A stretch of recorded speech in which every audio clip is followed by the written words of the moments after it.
Hello दोस्तों, राधे राधे, हर हर महादेव। मैं मीनाक्षी फिर से आपके सामने अपने एक नए टॉपिक के साथ वीडियो को प्रेजेंट करने आपके समक्ष उपस्थित हुई हूँ।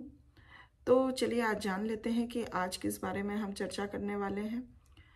इन्फेंसी पीरियड जो हमने अभी तक जिसमें बहुत सारी जानकारियाँ ली पिछले कुछ वीडियोस से, तो उसमें आने वाली कुछ कठिनाइयाँ, कुछ हैजार्ड्स किस प्रकार के होते हैं, आज हम इस वीडियो में उसके बारे में जानकारी लेंगे। क्योंकि हर एक लाइफ स्पैन का जो पीरियड होता है वो बहुत कुछ हमें सिखाता है, बहुत कुछ जानकारी देता है। साथ ही साथ उसमें आने वाली कुछ कठिनाइयाँ क्या होती हैं ये भी जानना हमें बहुत ज़रूरी होता है, जिससे हम जान सकते हैं कि उस कठिनाइयों के चलते जो न्यूबॉर्न बेबी होता है, जो इन्फेंट होता है, वो अपने एडजस्टमेंट में या अपने फ्यूचर लाइफ या डेवलपमेंट में किस तरह का सामना कर सकता है या कठिनाई झेल सकता है या उससे कैसे एडजस्ट कर सकता है। तो आज हम इस वीडियो में उसी हैजार्ड्स के बारे में चर्चा करेंगे। तो प्लीज़ ये जानने के लिए वीडियो में अंत तक बने रहिएगा, आपको बहुत अच्छी रोचक जानकारी मिलने वाली है।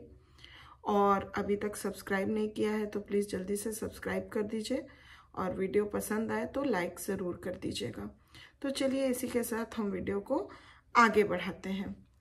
इन्फेंसी पीरियड भले ही शॉर्ट ड्यूरेशन का हो, अपने पूरे लाइफ स्पैन में जितने भी पीरियड्स आते हैं उसमें सबसे शॉर्ट ड्यूरेशन का भले ही हो, but it is the most hazards periods in the life span.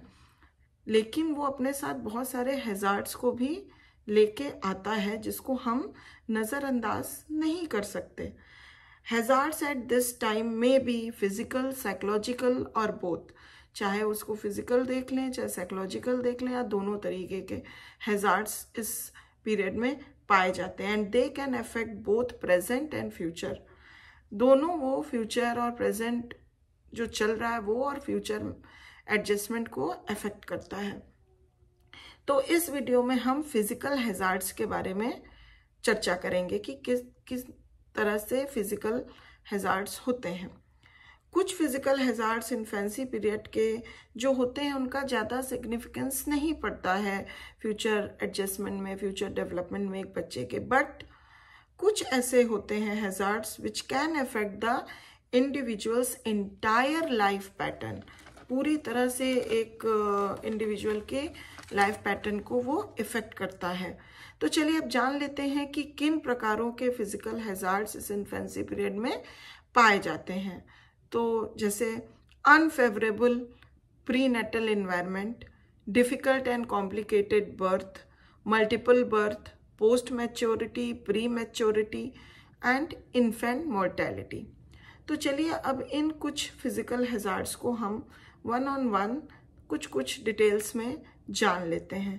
तो unfavourable prenatal environment, it is the result of unfavorable conditions in the prenatal environment. The infant may have difficulty adjusting to postnatal life. अगर उसके prenatal environment में कुछ unfavorable conditions हुए होंगे तो ये बच्चे के जन्म के बाद उसके आगे के डेवलपमेंट और एडजस्टमेंट में ज़रूर कठिनाइयाँ उत्पन्न कर सकता है। Excessive smoking on the part of the mother, अगर हम देखें कि मदर ने अपने प्रीनेटल स्टेज में, प्रेगनेंसी स्टेज में अगर बहुत ज़्यादा स्मोक किया होगा तो it can affect the development of the foetus. और अगर वो इंटेंस मैटरनल स्ट्रेस में बहुत प्रोलॉन्ग्ड रही होगी, अगर उसको उस प्रीनेटल एनवायरनमेंट में स्ट्रेस का सामना ज़्यादा लंबे समय तक करना पड़ा होगा, तो ये भी जो होता है फीटस पे बहुत बुरा असर डालता है। जो कि जब बच्चा जन्म लेता है, एक इन्फेंट होता है, तो वो जो है वो बहुत टेंस एंड नर्वस सा मतलब हो जाता है, और उसके फ्यूचर एडजस्टमेंट में भी बहुत सारी दिक्कतें उसके पोस्टनेटल लाइफ में आती हैं। दूसरी बात अगर हम करें हैजार्ड्स की, तो वो है difficult and complicated birth. Difficult और complicated birth frequently results in temporary और परमानेंट ब्रेन डैमेज। अगर हम देखें तो डिफ़िकल्ट और कॉम्प्लिकेटेड बर्थ जो होते हैं, जो इजी बर्थ्स होते हैं वो तो चलो बहुत अच्छी बात है, बट जिनके कुछ कॉम्प्लिकेशंस आ जाते हैं बर्थ के दौरान, या कुछ डिफ़िकल्ट प्रेगनेंसी होती है और बर्थ प्रोसेस होता है, उसके चलते कुछ टेम्परेरी या परमानेंट ब्रेन डैमेज होने की आशंका बन जाती है बच्चे के ऊपर। If the birth requires the use of instruments and in the case where the fetus is so large that it has to be aided in its passage down the birth canal, or if the fetus lies in foot first or in a transverse position, तो ऐसे कुछ conditions हैं। अगर इस position में बच्चे रहते हैं तो हमें कहीं ना कहीं इंस्ट्रूमेंट का इस्तेमाल करके उनको बर्थ कैनाल के थ्रू उनका जन्म कराना पड़ सकता है, एंड इस कारण से चांसेस बहुत बढ़ जाते हैं बच्चे के ब्रेन डैमेज होने के by the use of the instrument in the delivery process. So a caesarean section, अगर हम सी सेक्शन को देखें, और a precipitate birth on the other hand is likely to the result of anoxia, or temporary loss of oxygen in the brain. The more complicated the birth and the more damage there is to the brain tissue, the greater the effect on the infant's postnatal life and adjustment. अगर जितना ज़्यादा complicated birth होगा या हमें instrument का इस्तेमाल करना पड़ सकता है तो उतना ही ब्रेन डैमेज होने की पॉसिबिलिटी बढ़ जाती है, जिससे कि एक बच्चे के जो इन्फेंट के जो पोस्टनेटल लाइफ और एडजस्टमेंट है उस पर बहुत भारी इफेक्ट पड़ सकता है। तो ये एक बहुत बड़ा हैजार्ड होता है। Severe and persistent brain damage will have adverse effects in all adjustments during infancy and often into childhood or even throughout the life of a person. Next है multiple birth. Children of multiple birth are usually smaller and weaker than singletons as a result of crowding during the prenatal period. जो बच्चे multiple birth में होते हैं generally बहुत week होते हैं, because pre natal period में एक क्राउडिंग सी हो जाती है जहाँ पे उनकी जो मूवमेंट्स होती है वो कहीं ना कहीं इनहिबिट हो जाती है, वो अच्छे से मूवमेंट नहीं कर पाते हैं, and these babies tend to be born prematurely. और ज़्यादातर देखा गया है मल्टीपल बर्थ्स में प्री मैच्योरली बेबी बॉर्न हो जाते हैं, which adds to their adjustment problems, जिससे उनको अपने पोस्ट नेटल लाइफ में एडजस्ट करने में बहुत सारी दिक्कतें आ सकती हैं।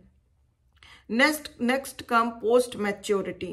Post maturity is hazardous only when the fetus becomes so large that the birth requires the use of instruments or surgery, in which case the hazards are due to the conditions associated with birth rather than to post maturity. यहाँ पे क्या है कि ये जो post maturity है इसमें बच्चा जो है अपने टर्म से ज़्यादा समय ले लेता है और वो बहुत ही बड़ा हो जाता है साइज में, जिसके वजह से क्या होता है हमें इंस्ट्रूमेंट का इस्तेमाल करके उसका बर्थ कराना पड़ सकता है। तो कुछ हैजार्ड्स उस वजह से डेवलप हो सकते हैं जिससे बच्चे को नुकसान पहुंच सकता है। नेक्स्ट आता है pre maturity.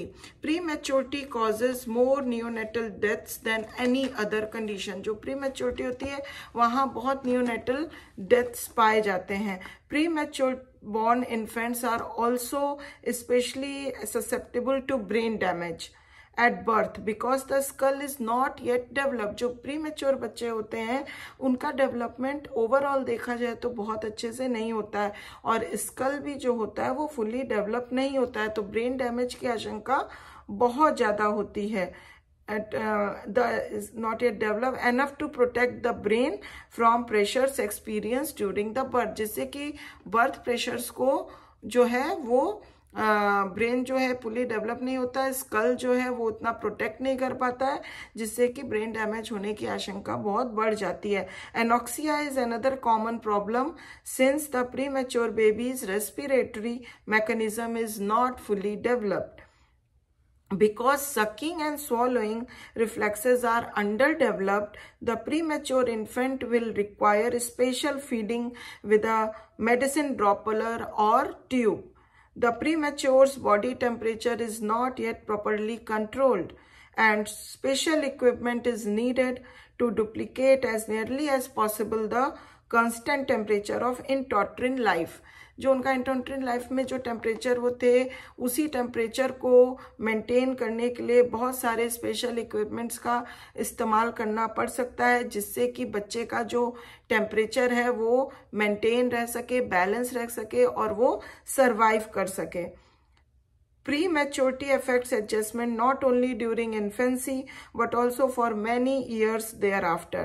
Some of these effects are the direct result of the fact that the brain and the nervous system have not had time to develop fully, and others are due to neurological disorders resulting from birth injuries and anoxia. क्योंकि उनको fully development का मौका इतना नहीं मिलता है, तो उनका जो पूरा नर्वस सिस्टम और ब्रेन होता है वो अभी अनडेवलप्ड होता है, और बहुत सारी ऐसी कंडीशंस, न्यूरोलॉजिकल डिसऑर्डर्स भी उस कारण से उत्पन्न हो जाती हैं, जिस कारण से उनका सर्वाइवल, और अगर सर्वाइवल हो भी जाता है तो उनका एडजस्टमेंट जो है वो बहुत कठिन हो जाता है अपने पोस्टनेटल लाइफ में. Now, last but not least, infant mortality. The most serious of the physical hazards of infancy is infant mortality. The most critical times for death during the period of infancy are the day of birth, when the 2/3 of all neonatal deaths occur, and the second and third days after birth. The causes of infant mortality are numerous and varied. बहुत तरह के causes इसके पीछे होते हैं, और different causes होते हैं infant mortality के. Some neonatal deaths are due to the conditions that detrimentally affected the prenatal environment and thus impaired normal development. Some are the result of difficult and complicated births, such as those requiring the use of instruments or C-section. Some are the result of brain damage, anoxia, or excessive medication of the mother during labor.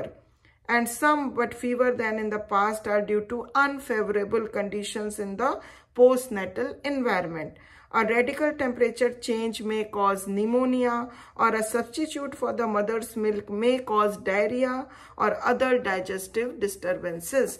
तो ये different कुछ causes हैं जो कि अलग अलग तरीके से इन्फेंट मोर्टेलिटी को बढ़ा देते हैं, और इन्फेंट डेथ जो है वो ऑकर होती है.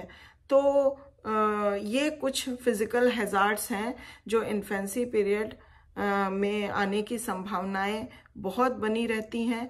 तो हमें शुरू से ही इन चीज़ों पे बहुत फोकस रहना चाहिए, ध्यान रखना चाहिए. तो मैं आशा करती हूँ कि आपको ये जानकारियाँ काफ़ी अच्छी लगी होंगी और समझ में आई होंगी. तो अगर ऐसा है तो प्लीज़ एक लाइक ज़रूर कर दीजिए, और अभी तक अगर सब्सक्राइब नहीं किया है तो प्लीज़ कर दीजिए, जिससे हमारा आपका संपर्क यूं ही बना रहे. और इसी के साथ मैं अब अपने इस वीडियो को एंड करती हूं. अब नेक्स्ट वीडियो में फिर से आपसे मिलूंगी अपने नए अगले टॉपिक के साथ. और thank you for watching my video. तब तक के लिए अपना ध्यान रखिए, ख्याल रखिए. हम फिर मिलेंगे नेक्स्ट वीडियो में. Okay, bye bye, take care.